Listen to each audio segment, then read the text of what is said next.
Mike, what really stood out for you among this very wide-ranging points that were made?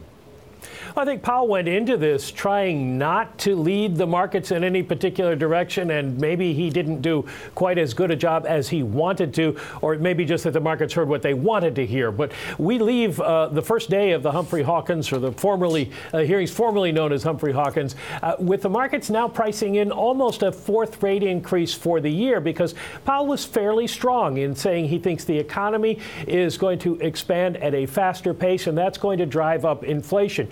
He made no promises about rates, but just the implication was that the Fed could easily change its forecasts at the March meeting. Mike, did we get any more guidance on where we stand on productivity and whether or not the Fed will have to react?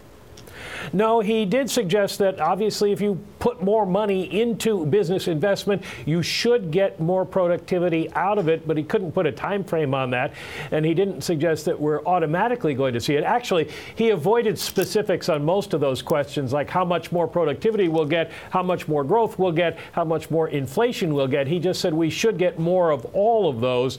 That's what the market's focused on today. Mike, he also said more than once that he thought we may not be on a sustainable path, as he called it, when it comes to our fiscal policy. That really must resonate with people, particularly who are concerned about the deficit.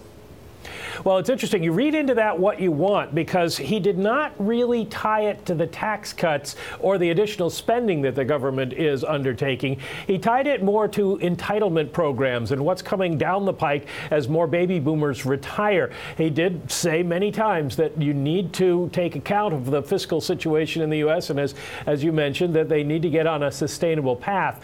But I thought he might be more critical of the budget deficits that have just been created by the tax plan. He didn't do that. He sort of steered clear of that, saying he didn't want to get into fiscal policy debate.